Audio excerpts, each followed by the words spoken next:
Question time on Wednesday was in many ways a repeat of question time on Monday and Tuesday. Similar questions, similar responses, all about the budget. So let's have a look at something a little bit different, because on Wednesday it became apparent just what an effort the government is putting into selling its budget directly to voters.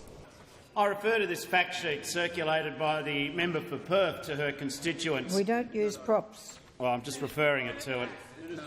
It says the government is delivering on its election commitment to support veterans by improving. Member for Curtin.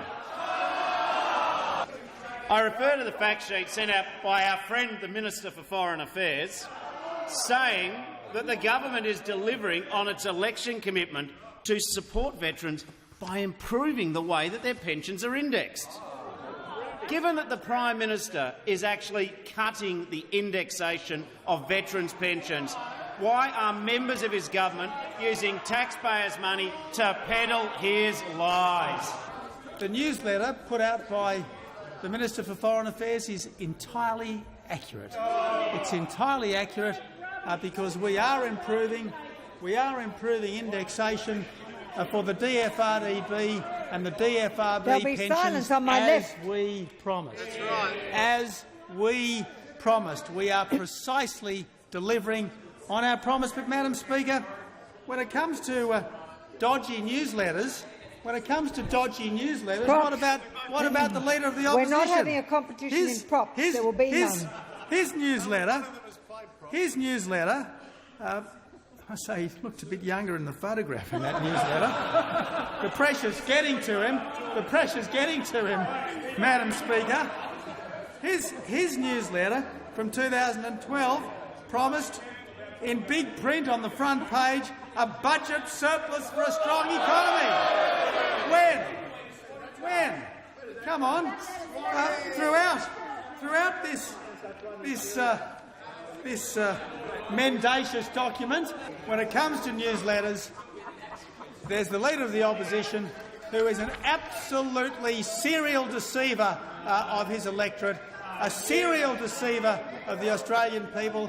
And, Madam Speaker, if you can't trust the Leader of the Opposition to even get a question right, he can't even get a question right, why would you ever trust him with the future of this country? According to the Courier Mail, the Prime Minister is sending personalised letters to 2.5 million aged pensioners angry over budget cuts. Why is the Prime Minister wasting taxpayers' money writing a letter when he should be rewriting his whole budget? Well, Madam Speaker, any letter that this government sends to people will at least be truthful. Unlike the Leader of the Opposition's letter.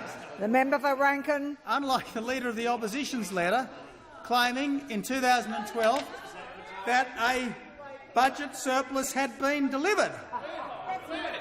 Was that true? Something else, Madam Speaker, that the Leader of the Opposition sent out to the public of Australia. I don't want to display it, but I am reading from it. Carbon tax abolished. Down.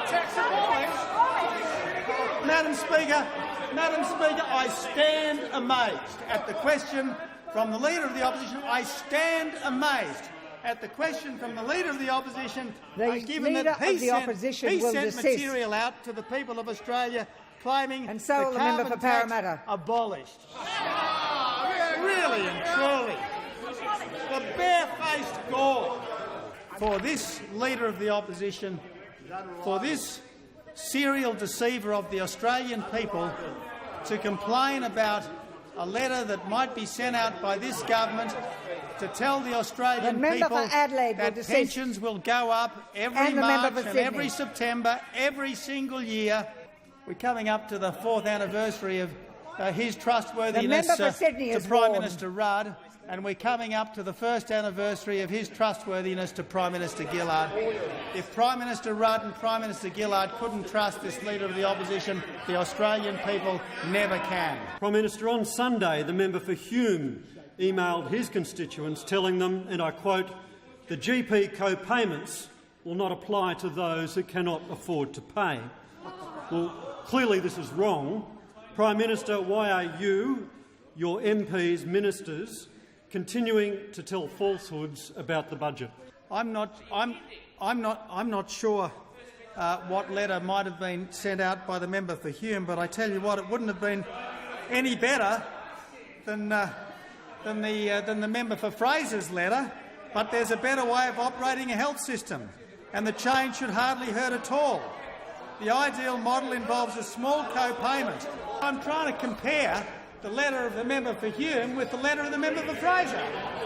I mean, and look, I'm sure the member for Hume's letter was a fine letter, but I doubt whether he would have been able to do as well as the member for Fraser, who said, but there's a better way of operating a health system, and the change should hardly hurt at all. So if the member for Hume is simply repeating the wisdom of the member for Fraser, well, good on the member for Hume.